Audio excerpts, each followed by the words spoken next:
Papi ji, Yes. Can we start the session now? uh, yes, ma'am is here. Oh, 1 minute. Mm,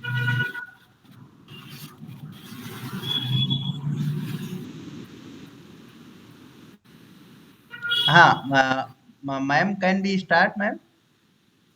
Sure, sure. So Papi ji, yes, we can start. Yes, we can start now. Yes. Okay.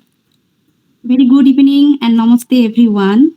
My name is Poppy Haldar, research scholar, Department of Commerce, University of Lucknow.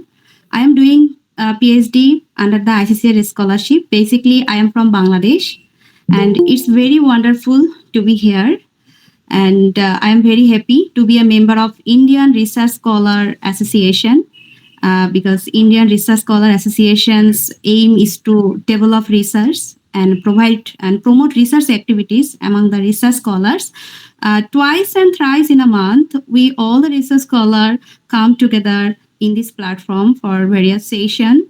And this evening, we have very interesting session. And first of all, before starting the session, I am gonna welcome all the organizing members who are present here, coordinator of the session, uh, co-convener, organizing secretary, and all the participants. And today's guest speaker, Professor Debi Chatterjee, Madam, former professor, Department of International Relations, Jadavpur University, and also she is editor-in-chief, Contemporary Voice of Dalit, says publication. And we'll have a detailed introduction about Madam in later. Welcome, ma'am, on this online session. And today's title is very interesting, the qualitative research methods in social science, its importance and limitations. As we all are research scholar, obviously we know the difference between quantitative and qualitative research.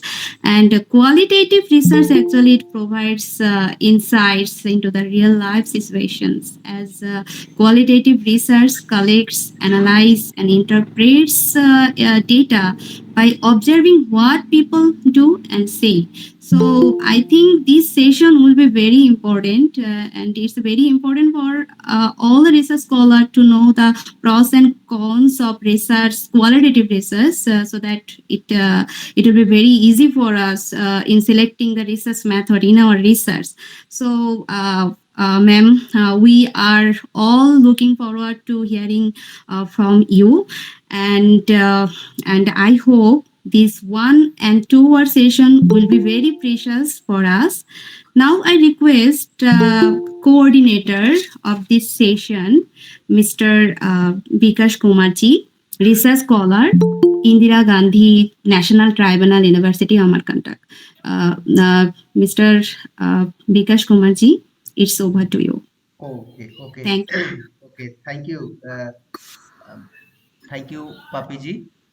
So, first of all, I would like to welcome to the Debi Chatterjee madam, and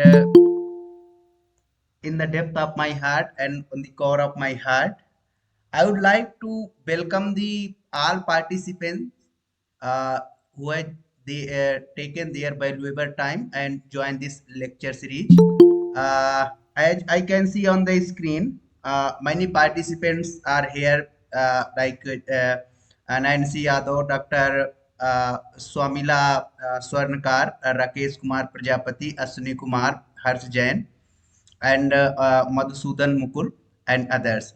I would like to welcome Papi Haldarji, convener of this lecture series and very active volunteer and member of the Indian Research Scholars Association.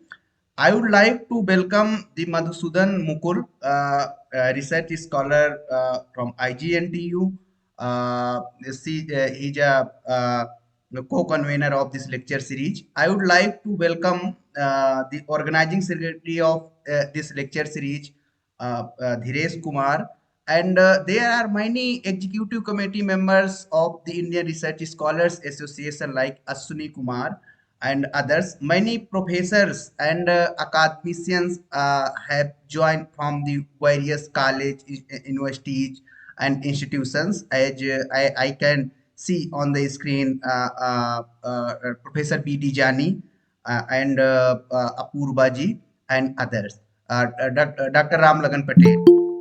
So I will not take much more time, because today we have very learned speakers, and ma'am has a long, very good experience, and ma'am has also experience on the research and the research activities. So I will not take much and more time. I would like to invite again to Papi Haldarji for further proceeding. Thank you so much. Thank you, Vikash Kamarji, for your nice welcome speech. Now, I request uh, our co-convener of this lecture series, Mr. Madhusudan ji, research scholar, Indira Gandhi National Tribunal, University, Amarkantak, for giving the brief introduction about the guest speaker. Please, Mr. Madhusudan ji, it's over to you. Okay. Okay. Thank you, Papi ma'am and Vikash sir for providing me such a great opportunity. Uh, Good evening, everyone. This is Madhusudan Mukul, research scholar, Department of Political Science and Human Rights, Indira Gandhi National Tribal University, Amarkantak. In a series of fruitful and informative lectures, today's discussion is based on qualitative research methods in social science, importance and limitations.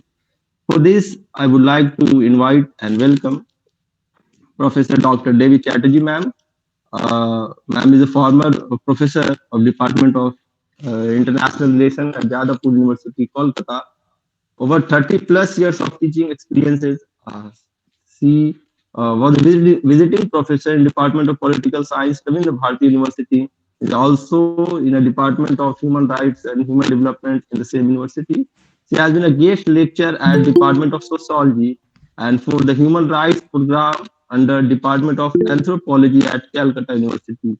Her main area of interest are Dalit studies, Indian societies, social problem, human rights, and gender issue. She has authored so many popular books like Color Volcano, Marxist Thought in India, Sociology of National Integration, Ideas and Movement Against Caste in India, Ancient to Modern, Up Against Caste, a comparative study of Ambedkar and Periyar, Dalit rights and human rights.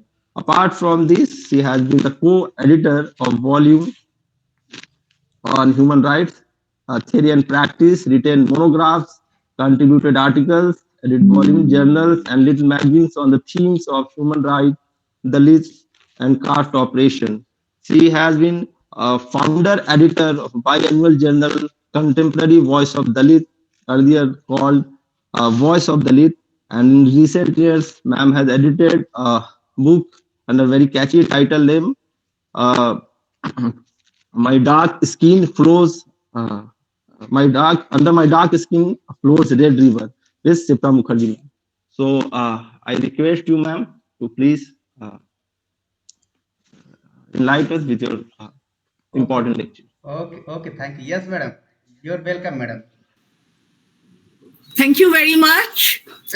I must thank the Indian Research Scholars Association for giving me this opportunity of meeting all of you today and sharing some ideas about research, qualitative research, the different aspects of it.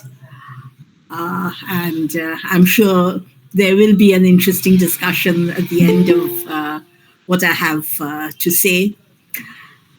Now, whenever a researcher, and all of you here are researchers, whenever a researcher uh, thinks of undertaking a research, the first step is to decide on what to work.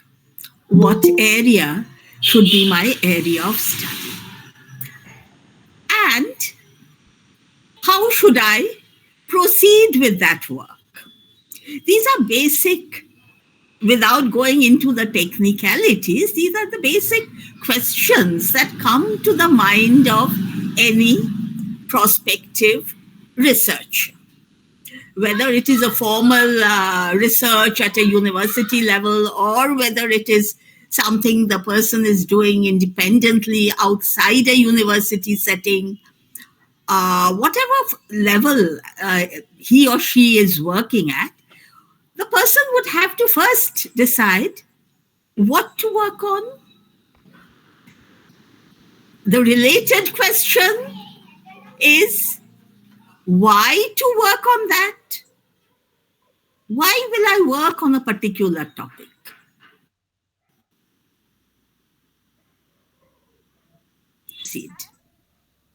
Put a little more technically, you would say, you've got to formulate the research question. You have to formulate the research question. Perhaps you have to think of a hypothesis. You've got to think of research methods, how to go about it, and follow it up. Analyze the data that you have collected ultimately, however you've collected it, and you reach some conclusions thereafter. This is basically how your research progresses. And before you really proceed with the work, with your own findings and your own methods of inquiry, you also, what you do is you look up material that already exists. Review of literature. Review of literature. This is basically how you are proceeding. You try to see what others have done, what they have already found out in that field, what they have already contributed to the field, and you are trying, through this entire process, what you are trying to do is you are trying to make some contribution that has not been done already. Very simply, you are trying to find something or develop something new, something that stands out as significant. This is what, as researchers, I think all of you are dedicated to. Now, in this entire process, in the social sciences, a big tussle, you will notice, exists between qualitative and quantitative research methods. This is not a new tussle. It is a pretty old tussle. It is a pretty old tussle that exists. How should we go about it? Before saying anything more about this tussle, let me put it very simply. When we were students, when we were college students, that was years back, decades back, in the 70s, when we were college students, one of the very early topics that we were studying is political science a science? Is political science a science? And in the process, we found that there was an attempt to emphasize the fact that, well, yes, political science is a science.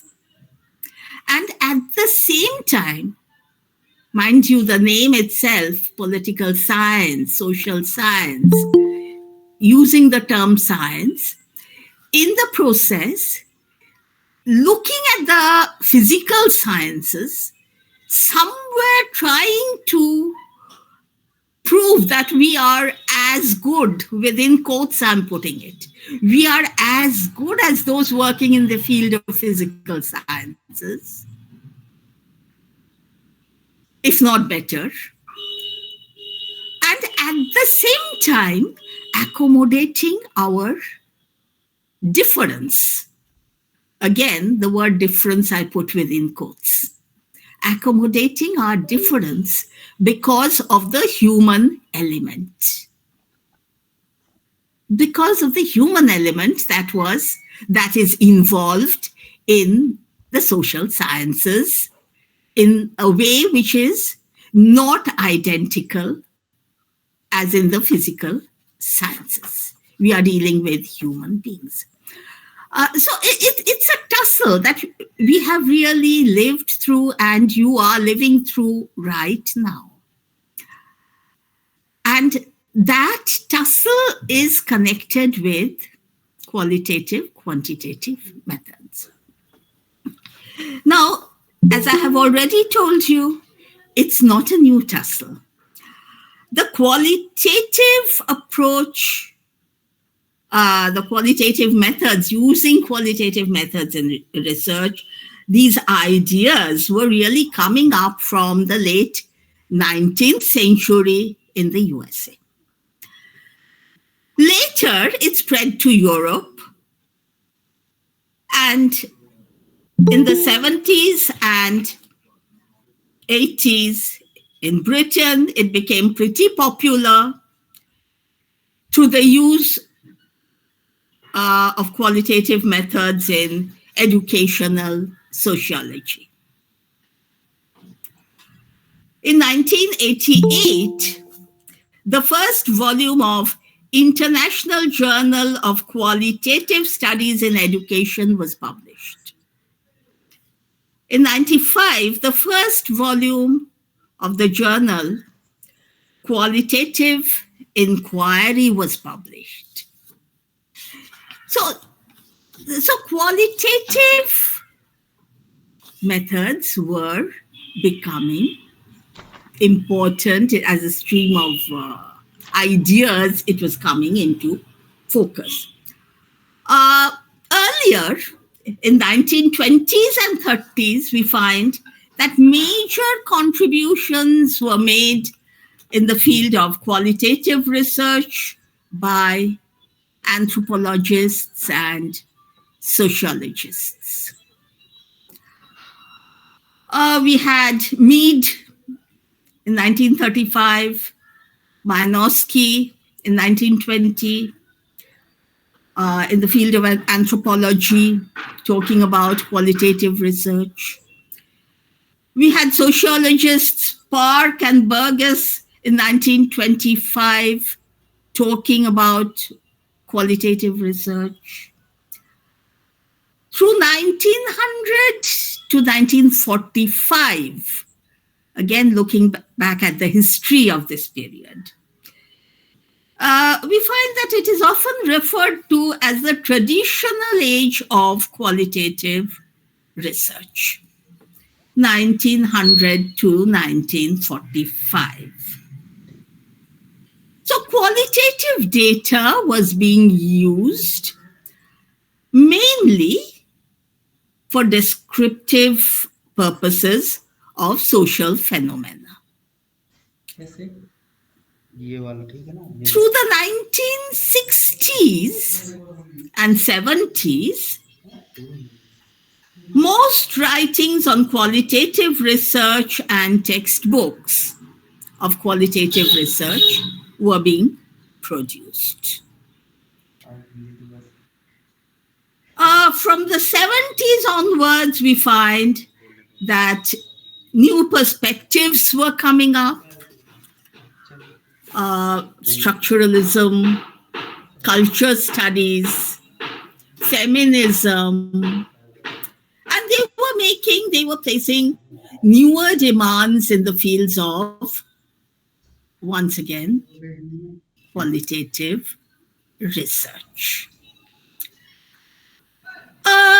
Through the 80s and the 90s, to the 90s, we can say, the focus on analyzing data was mainly on interpretation rather than on identifying linear models. Thereafter, narratives tend to replace theories. A period of new ethnographic studies come up.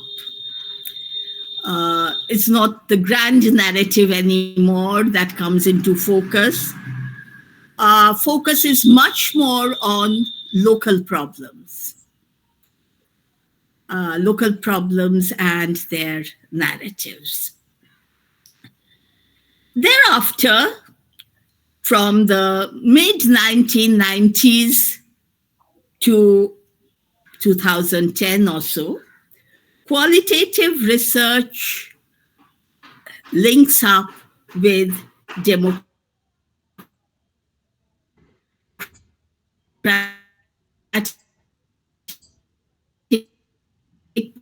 politics. At another level, at the same time, what we are finding is the significance of the behavioral revolution in political science and other social sciences. Originating in the 1920s and 30s in the USA, which became popular in the 1940s and continued till the 70s. The emphasis was on quantification,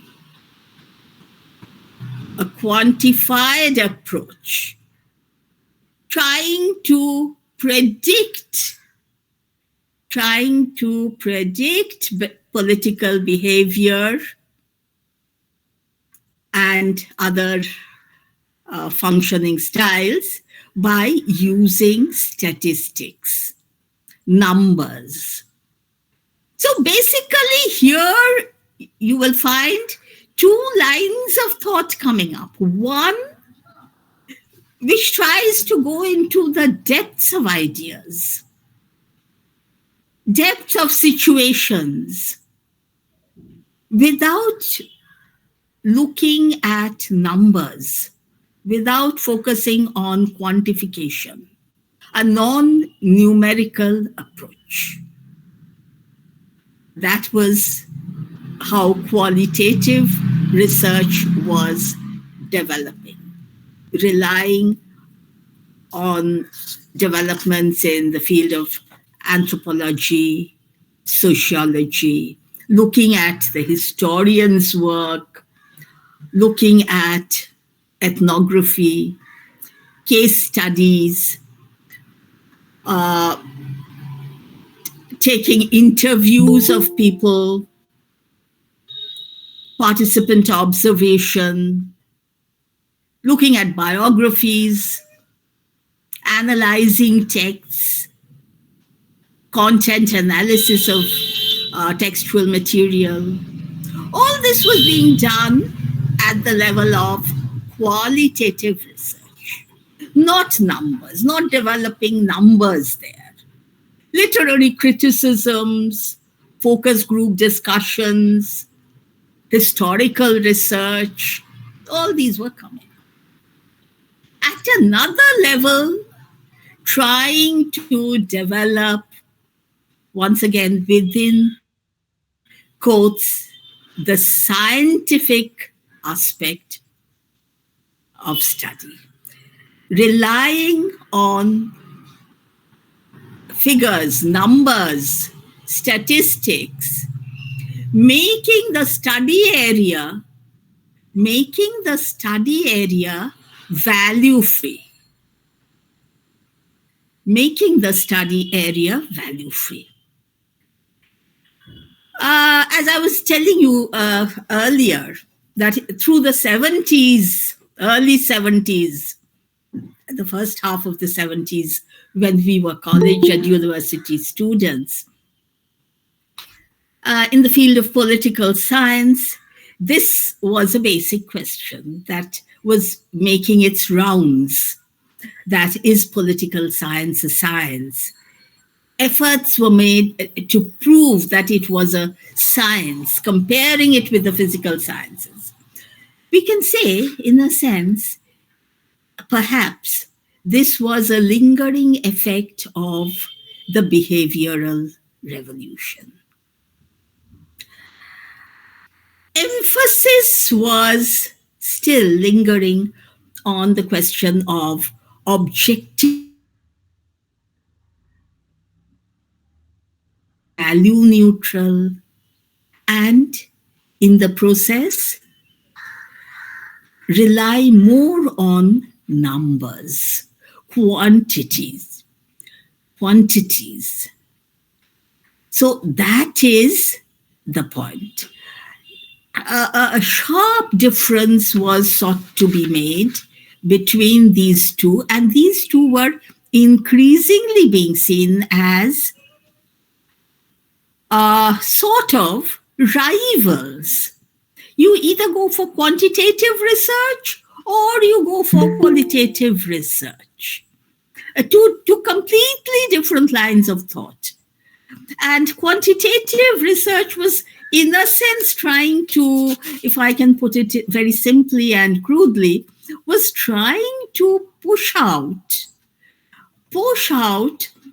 qualitative resech as being biased, partial, and not really truly scientific. Not truly scientific. So, in order to upgrade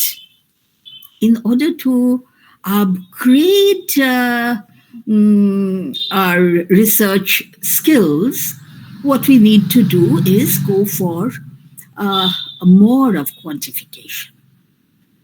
We need to go more for quantification and statistics, and reach conclusions on the basis of what that data throws up, rather than adopt methods away from quantification. Now, at this level, I must, against this backdrop, the question still persists, I would say. Where do we stand? Where really do we stand? I think as researchers, all of you know that beyond the behavioral revolution, there was the post-behavioral revolution. Questions were raised. Questions were being raised by people who had been involved in the behavioral revolution deeply,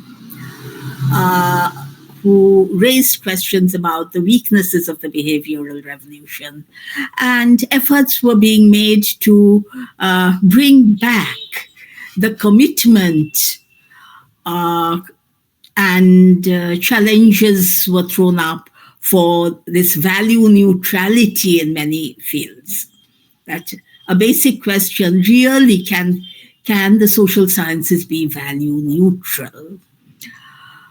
Now here, looking at the importance of research in the social sciences, what is the purpose? Why do we undertake the research? It is somewhat different, I would say, compared to the physical sciences.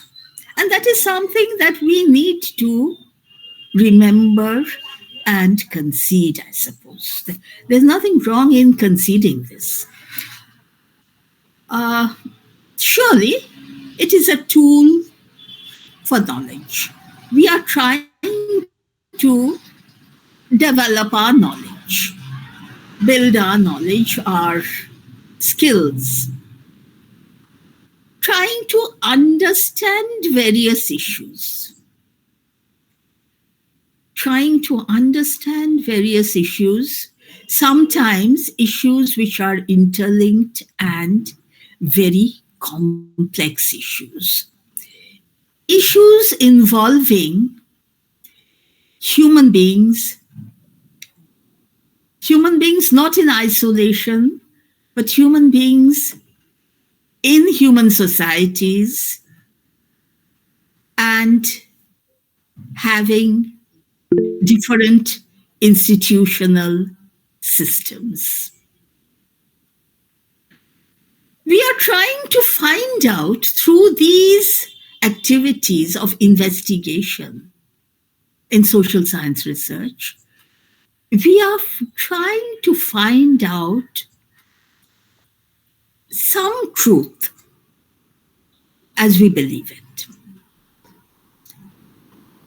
Some information that will indicate or take us to some truth that would facilitate critical thinking. And in the process, what we have to do is we need to look at the past. We need to analyze the present, what we have in hand, and provide indications for the future. So from the past to the future, for the social scientist, from the past to the future, it's a continuum of investigation. As a social scientist, I would say, I cannot leave out an understanding of the historical context of an issue that I am investigating. The issue may be a matter of current concern. But to understand that matter of current concern, I need to look back into the past. I need to study the past. I need to look into institutions, ideas, political systems as they have evolved, amongst other things. Then I need to look at the present area of study on which I am focusing. For example, for a very, very simple, if I cite a couple of very simple examples, if I'm thinking as making a study of education or health of a people of a particular locality in a particular state, I would have to look into what their health conditions were in the past, what their customary practices have been, what their dietary patterns have been, again governed by customary practices, from the past into the present, looking into the future of what could turn out from this. I can't simply confine myself to looking at the present, that particular area, and say, well, my concern is, let us say, the last 10 years. I would be going wrong there. Somewhere, I would have to look beyond. And this understanding, this is not just a matter of statistical information. This is not a matter of statistical information. It's a matter of understanding a society, understanding a people, understanding their rituals, customs, practices, which again are bound to have an impact on their thinking, their food habits, lifestyle, literature, political roles in the present. You cannot put all this into figures. These are not simply matters that can be adjusted in figures.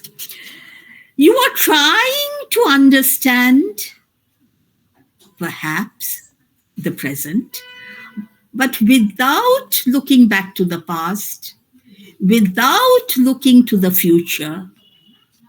Your understanding of the present or your analysis of the present would remain incomplete. So here, in this sort of a situation, if we look at the advantages, if we try to understand the advantages of qualitative research, I would say it helps us in understanding the course of human experiences over time, over space. An understanding which cannot be simply packaged within statistics. You are trying to look at historical trends. That history might be a history of literature. That history might be a history of politics. It might be the evolution of social institutions. It might be the history of the evolution of rituals and customs. Whatever it is, you are trying to understand how the people, how human beings over time have reached a position that you are currently trying to understand. That is one advantage, surely, of qualitative research. In qualitative research, by using qualitative research methods, you try to understand attitudes, feelings, emotions. Can you count a person's tears? You cannot count a person's tears. When a person suffers, you can count dead bodies. You cannot count the tears. So trying to understand attitudes, emotions, that cannot be quantified. That depends on the sensitivity of the researcher. Even using a qualitative research method, you may not be able to capture attitudes and emotions. Your efficiency in that respect becomes important. But at the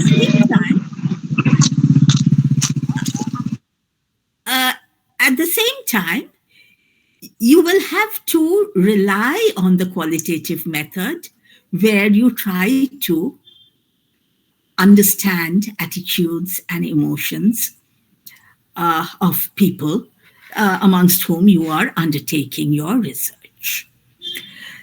The respondents, if you are undertaking, could share information in their own words, in their own language, in their own words, in their own style. And that is often very significant in the research which you are carrying out. Also, there are things that are left unsaid, I would say. Things that are left unsaid, but which the researcher nevertheless might be able to understand. That is also very important, and qualitative research could capture that. I'm not saying something, but the very fact that I'm not saying anything, my silence will speak. In a particular event or a situation, the people may remain silent, but that silence will speak for itself. The researcher might understand that because they haven't spoken, it means they are afraid. Someone's threatening them, perhaps.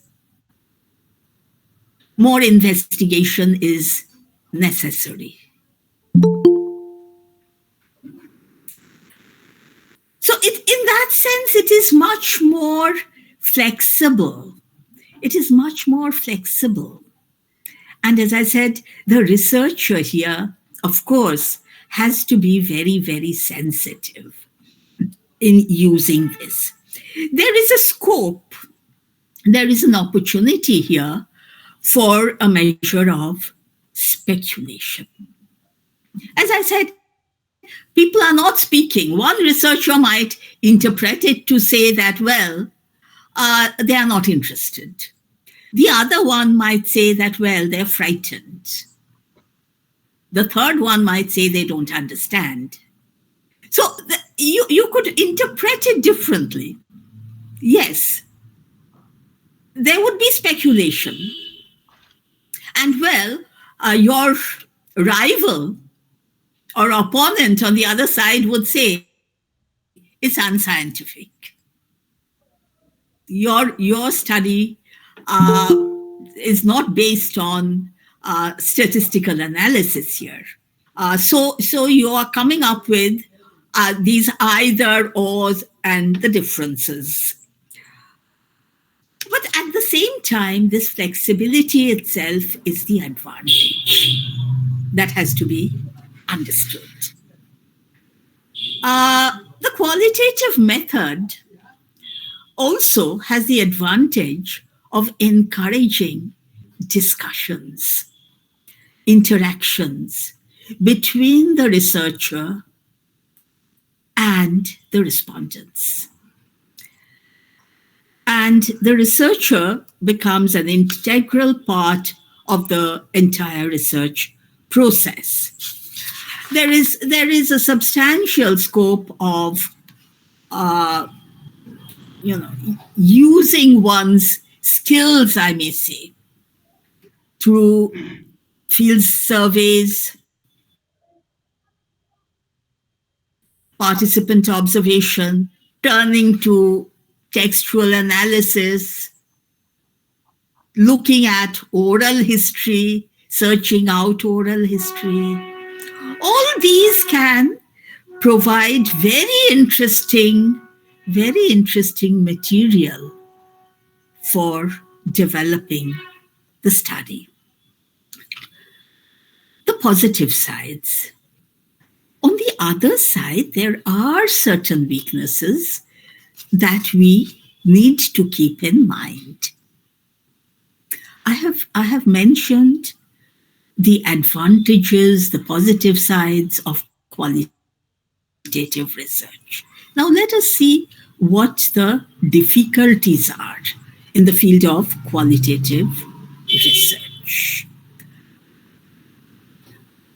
When I'm not quantifying data, when I'm not relying on statistical analysis, statistical tools, a basic question is, do we get a true reflection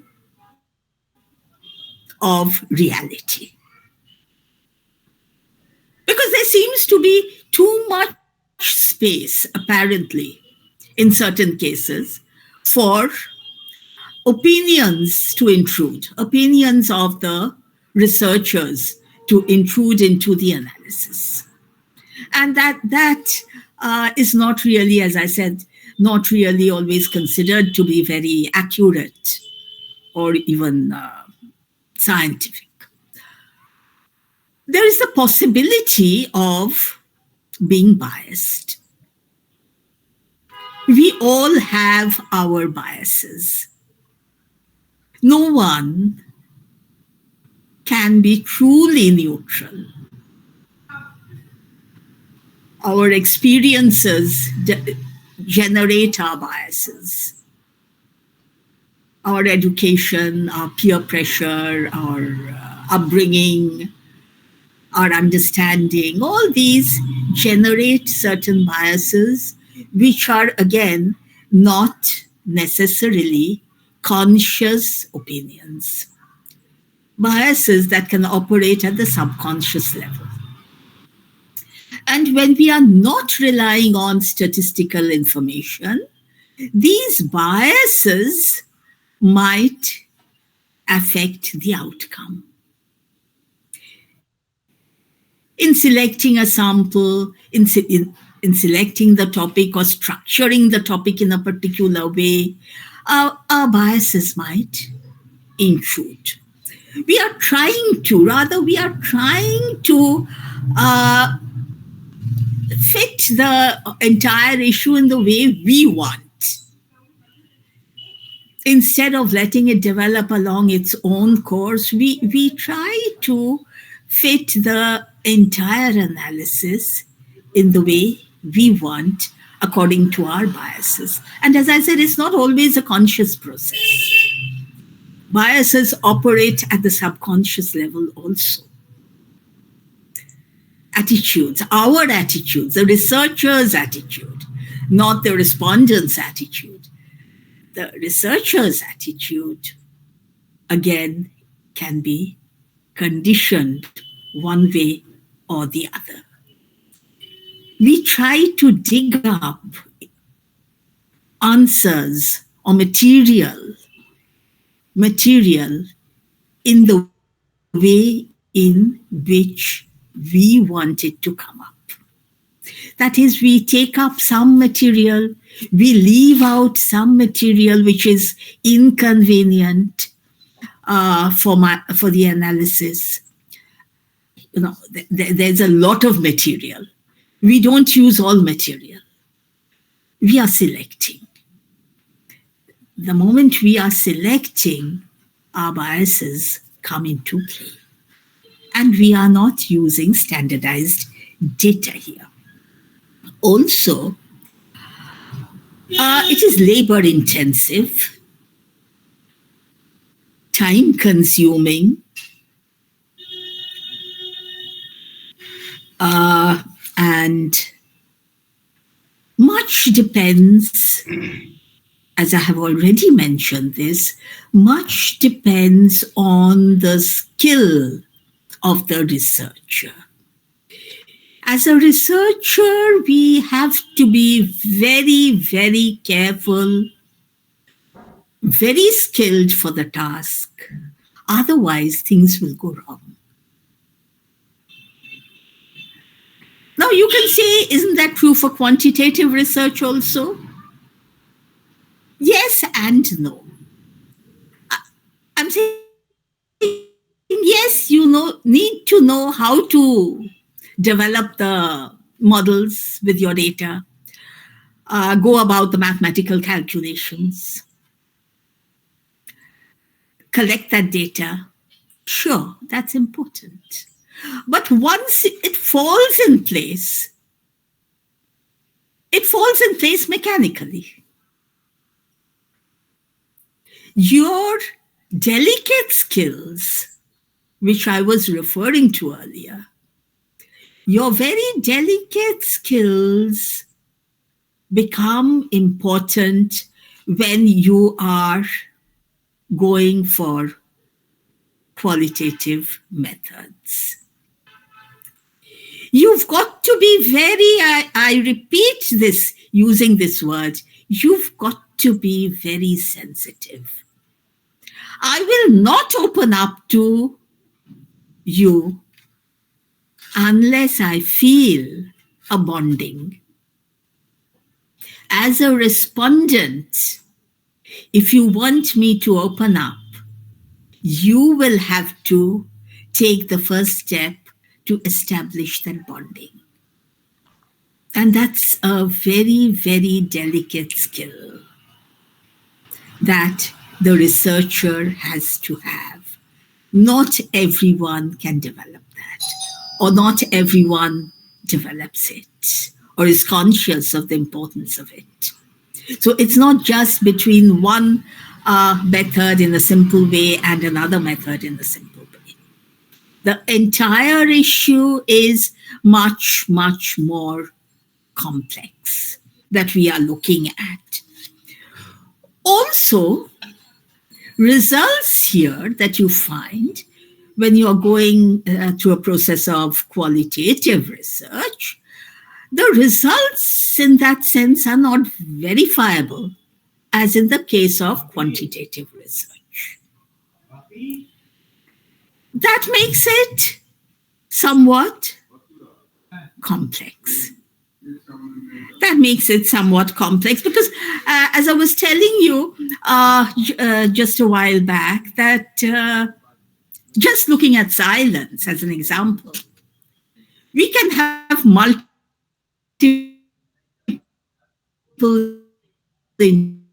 interpretation situation. For many other issues that we are investigating, if three researchers go, they would come up with three different answers, perhaps, three different findings. And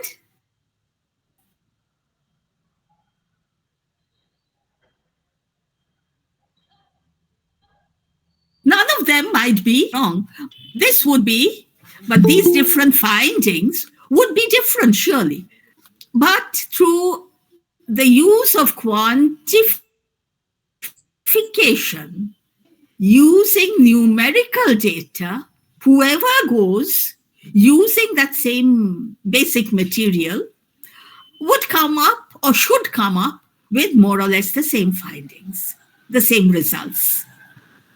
So that makes qualitative research a bit difficult because the results are not verifiable in that sense, and the same results would not necessarily come up when different researchers are trying to explore the same field. That is the advantage and the disadvantage.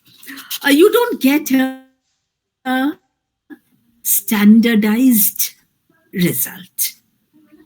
You don't get the same answer to your queries. You get different answers. As I said, it's an advantage and also, in a sense, a problem. A situation cannot be replicated. And completion of the research is often dependent on a single individual. You are doing the research. You can't really ask someone to pick it up on your behalf from a particular point, and the results would be as smooth as they were, that becomes difficult because it's your understanding, your sensitivity, your way of handling. Uh, so that personal touch remains very important in qualitative research. That is, as I said, an advantage, the uniqueness of it. That is the disadvantage also in certain respects. So, where do we actually stand in this entire discussion that I have had so far? Uh, where do we stand? Qualitative research,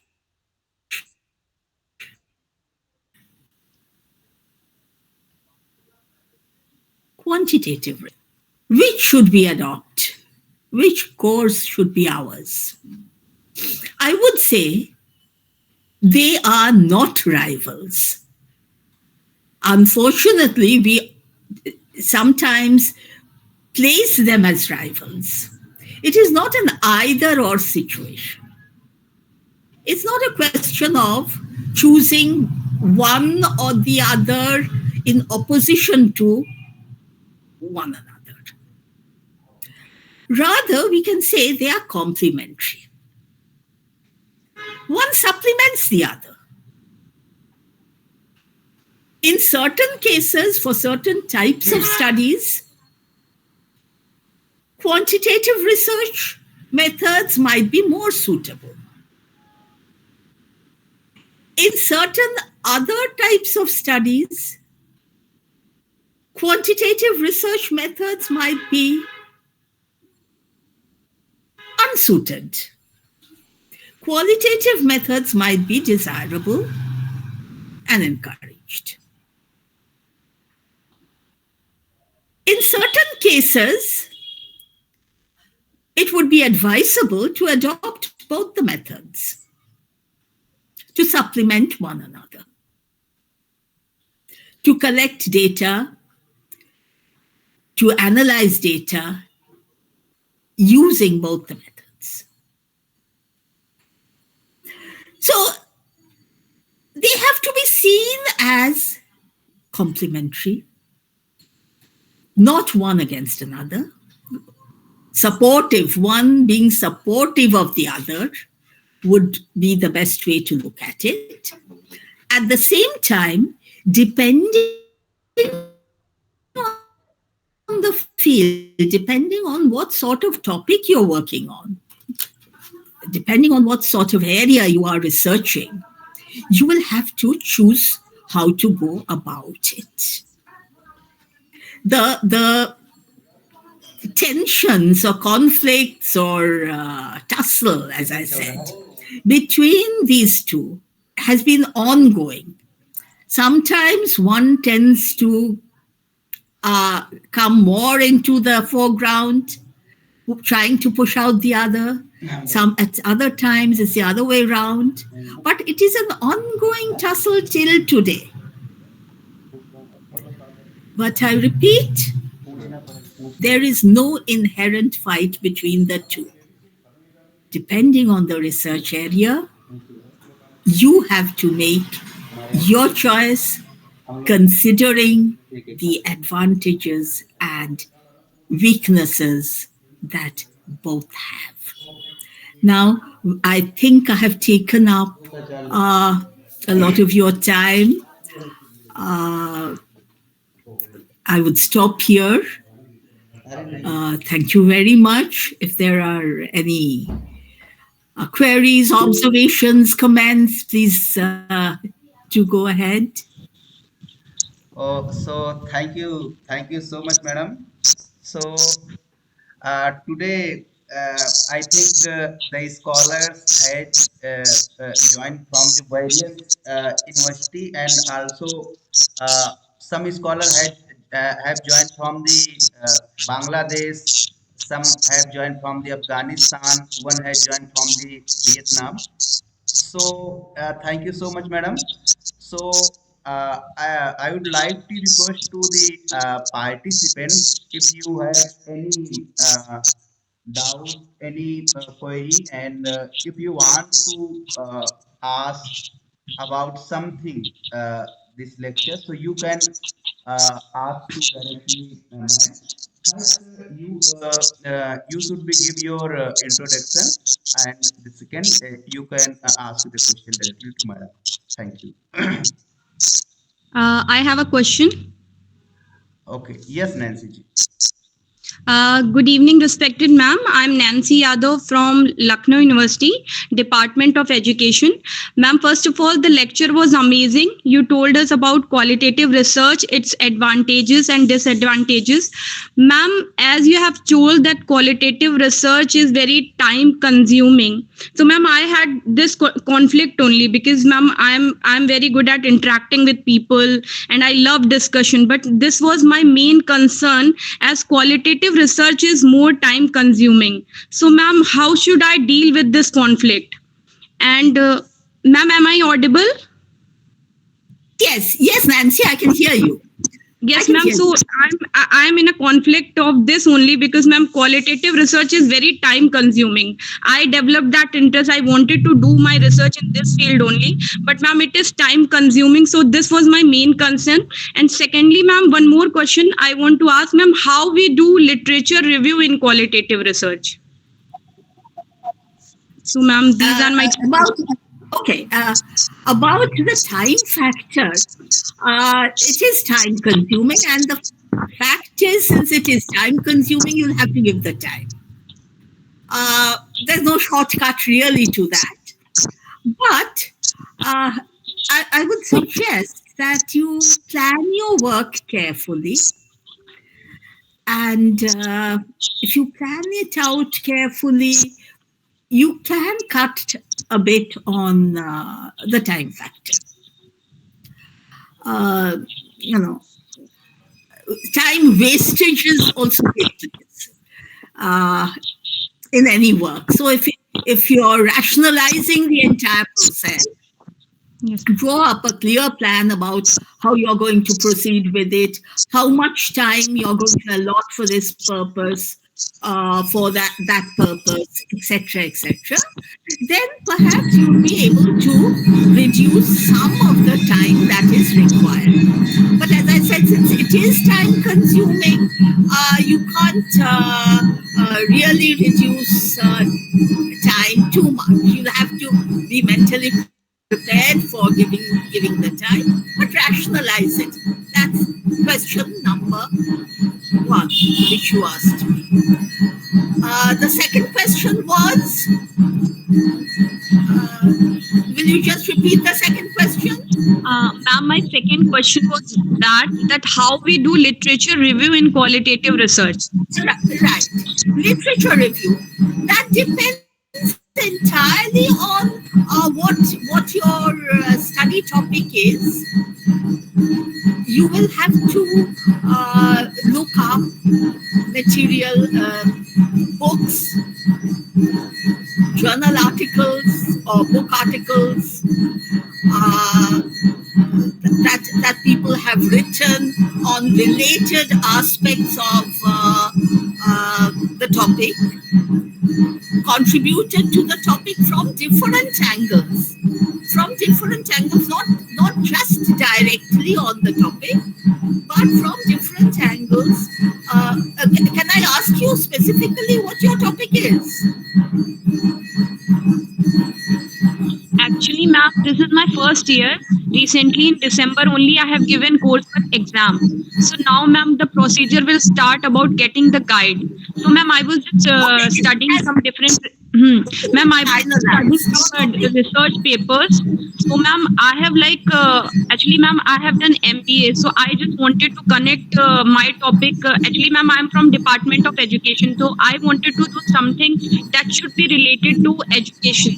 So, ma'am, I have thought about leadership skills and empowerment of women administrator in secondary schools. Ma'am, I was studying about it. I wanted to do something. Broadly how I go about it if I'm working on it. Looking at the keywords: leadership skills, women, education, empowerment. So, looking at these keywords, I would consider looking up literature that is relevant directly or in these tangentially in these different fields. Directly, you might not get many books in a particular area. Let us say you've got 20 books or 5 books directly, but after that, tangentially relevant topics you look into. When you look at these tangentially relevant topics, you will find that they are also important contributing in certain ways. So, for let's say for leadership skills books, you can look up. Women's empowerment, you can look up. And after you've done all this, covered this entire range, you have to say in the literature review that you are gaining these inputs from these books, this information or support from these books, but in spite of that, certain areas remain unaddressed. And those areas are the areas where you will try to make your contribution. Okay, madam. Okay, madam. So you can look up. It depends on how many books or articles you are really looking up. Thank you, ma'am. Thank you so much. So yes, Shivani Pandey, you want to ask? Shivani Pandey. Yes, yes. Hello. Good evening, ma'am. First of all, I want to thank you for this wonderful lecture. It was very insightful. My question again, like you were talking, how the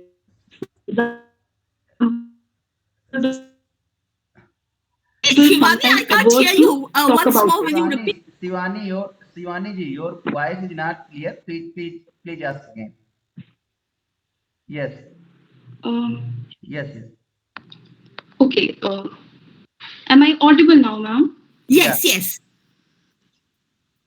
Okay, so ma'am, I was curious about knowing the how to possess the quality, the skills to get the minor things from the people. Like you were talking about the lifestyle, the food habits. These are very minor things that people sometimes averse to talk about it. And even if we get these minor things about the people, how to accumulate that information, how to make it useful, informative. That is my question, ma'am. Please, if you answer this. The first thing that is important is confidence building. You will have to win the confidence of the people whom you are interviewing. Only after that will they speak of the details of their lives with you. Apparently, what you think is what you are referring to as minor within quotes might not be seen as minor by them. To them, that's important. And they would not want to share it with you if they consider you to be an outsider.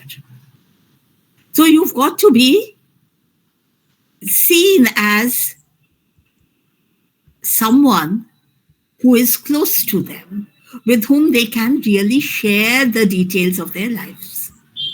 Now, that is something, the researcher, a skill, you can't dictate that skill.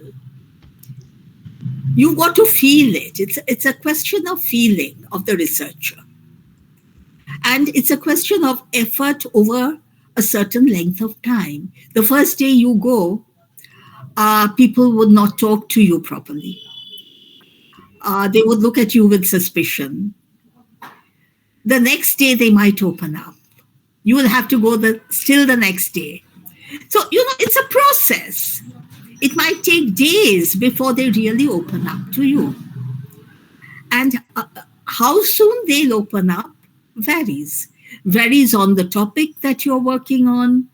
It depends on, your capability of moving close to them. So those are important. Now, how you're going to use that material in your research, again, depends on what you're researching, what your main topic is. Sometimes the main topic needs to be supplemented with these informations, which apparently seem to be peripheral, but which really give a fuller shape to your main area of discussion. Otherwise, your discussion falls flat. It supplements. So it's like, your main discussion is the skeleton. It supplements. It gives the muscles, the body, flesh, etc., and shape these apparently peripheral issues that you have collected data on. So it entirely depends on what you're working, how you proceed with it.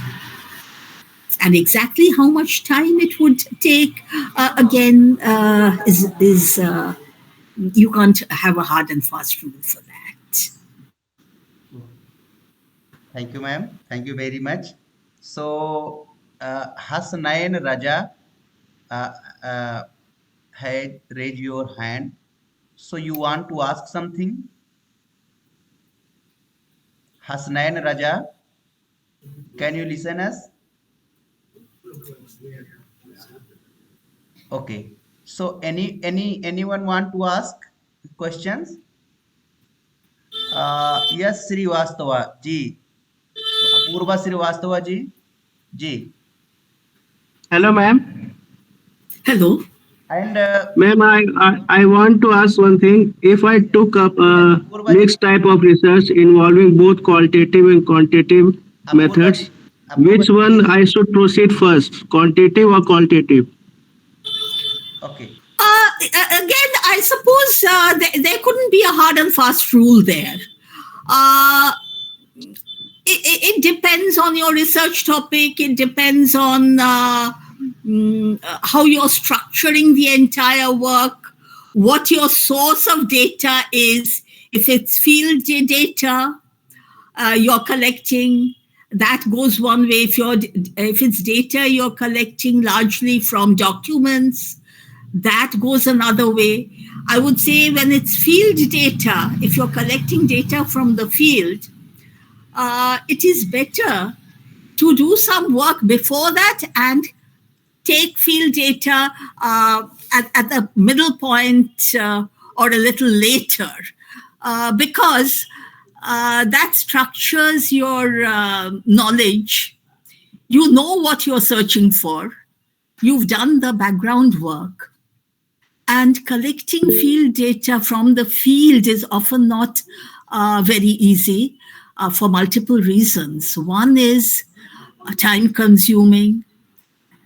Secondly, there are costs involved. Thirdly, the respondents might not, you might not get the full information.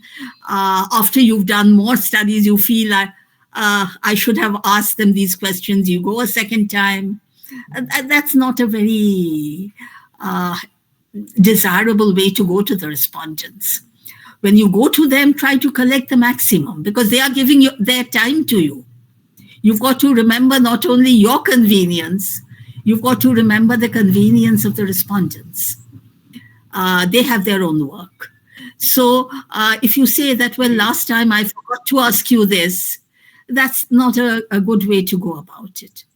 So first do your homework, then go to the respondent, I would suggest. But if it's documents, it's different. And which you do first, or whether you take them up simultaneously, depends on the topic, depends on your own dispensations, how you like to go about it, which way you enjoy it. That's that. Okay, thank you, ma'am. Okay, thank you, ma'am. So there is a madam, Professor Mradula Sarda madam. She is a professor and research fellow. She is a professor in Central University of Himachal Pradesh and research fellow at the similar research institution. Madam, can you listen us? Sarda madam? Yes. No, Sarda madam? Yes, yes, Oh, yes, yes. You people are audible to me. Yes, yes, yes, madam. Yes. Madam, you want to say something? Hello. Ye- Vikash? Actually, I'm traveling and I couldn't able to listen ma'am's full lecture, but I really enjoyed it, and I want to make some my observations regarding this. Whatever I have able to understand within limited period. One thing is somebody was asking about the review of literature. What I understood by that question, that was qualitative. She was talking about the qualitative studies.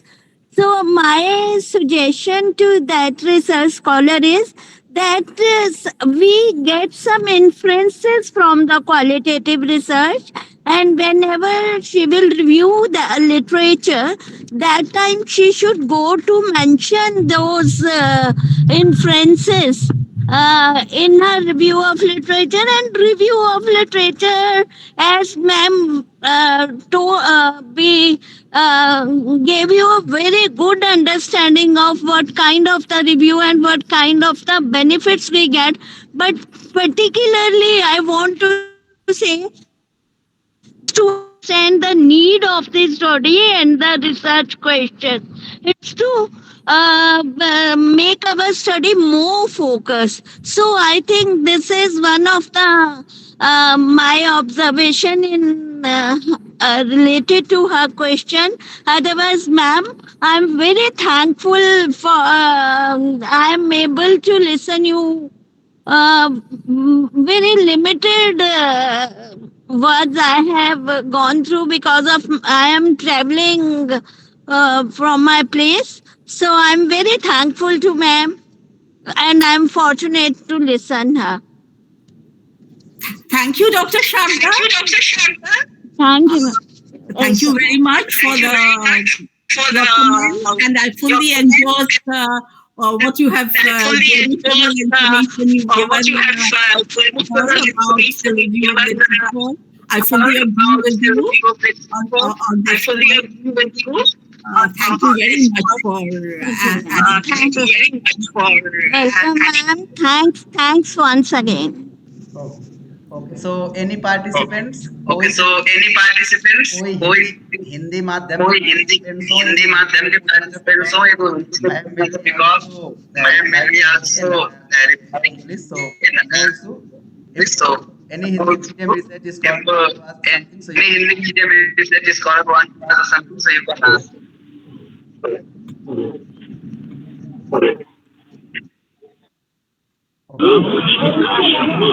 Hello. Yes, yes, Husnain. Am I audible? Yeah. Yeah, this is Hasnullah. Actually, ma'am, well, good evening, first of all. And I want to know how to control ourselves so that we stay away from bias in research. And it's I can't hear the question Yes, or the comment. Yeah, Husnain Raja, your voice is not clear. Ma'am hello? is unable to listen. Yes. A bit Am I loudly. audible? Yeah. Yes.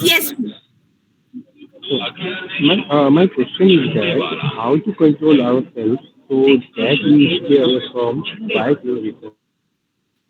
Okay. If I've heard correctly, Mr. Raza, your question is how to prevent the biases. That was the question? Yes, madam. Yes. That is something, as I said, How to control ourselves.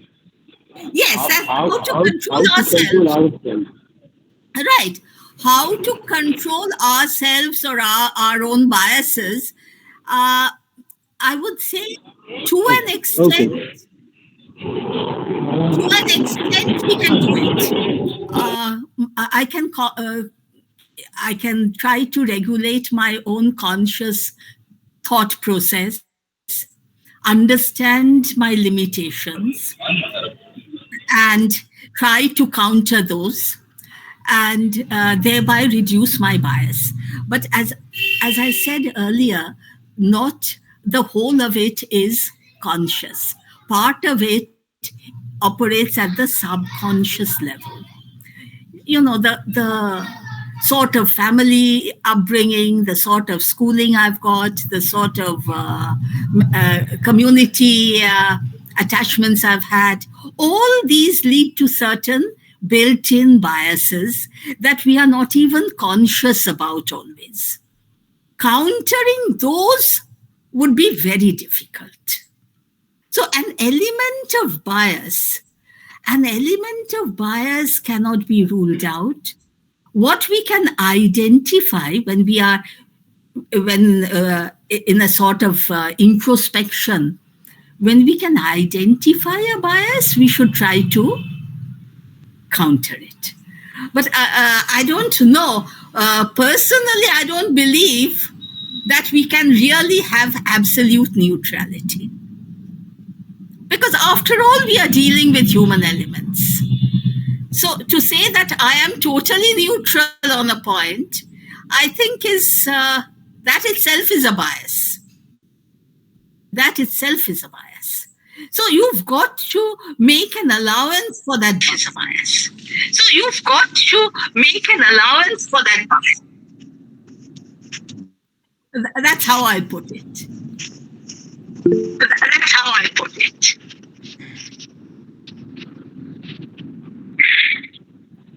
Okay, okay, thank you, ma'am. Ma'am, Okay. Okay. Uh, so I think uh,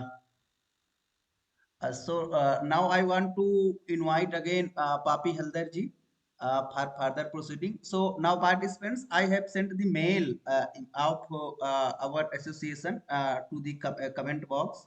So you send your details in Okay. for the e-certificate, and you can. I want to. I want to invite again Papi Haldarji for further proceeding. Thank you. Hello. Yeah. Hello. I'm very thankful to you, ma'am. It was a very wonderful session and very informative. We have come to know information about the qualitative research and its importance and its limitations. Also, we have come to know how qualitative research encourages interaction and discussion between researcher and respondents, as well as we have come to know its biasness, not getting same answer about the query. So I'm listening with great care, ma'am. It's a very a good session. Whatever research it is, it's a qualitative and quantitative. We have to be careful in selecting the research method. So we are very end of the program. Now I would like to call again Mr. Vikash for giving bit of thanks. Thank you, ma'am. Okay, okay. Thank you so much, Papi ji.